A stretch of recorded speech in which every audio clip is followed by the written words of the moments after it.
Breaking Trump stands firm on Mexico, China tariffs while slamming Wapo.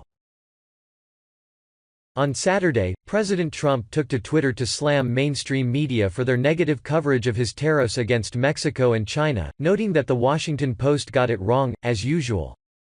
Touting his efforts as a push to bring business back the U.S., Trump explained that the tariffs will bring China to the negotiating table, while explaining that tariffs against Mexico will continue until the country addresses the issue of illegal migration into the U.S.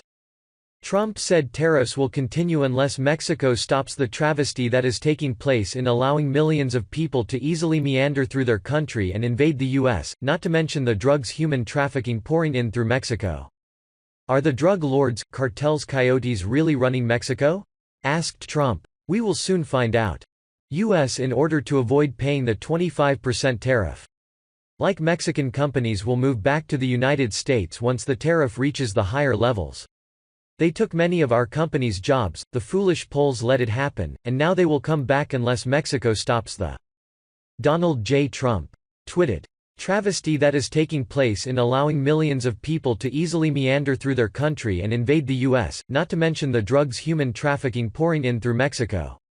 Are the drug lords, Cartels Coyotes really running Mexico? We will soon find out.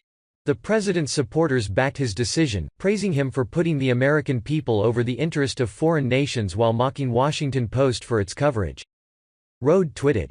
Trump is simply an amazing president who is accomplishing things we never thought were possible. We must re-elect him in 2020 to keep America on a continued path of greatness. Tim tweeted. We finally have strong president who stand up to our interests instead giving away to others. Calvana tweeted. If the Washington Post agreed to only print what was true or correct without any bias or BS, their paper would be blank. The Trump train tweeted. President Trump is doing what all other politicians failed to do. American workers are finally being put first. MAGA. Amy Sedlacek tweeted. Wapo gets a lot wrong. Karen Phillips tweeted. Good, thank you President Trump. Diane McCamey tweeted. They always get it wrong to make you look bad. They hate that you tweet. Supporters love it, straight from the horse mouth so to say.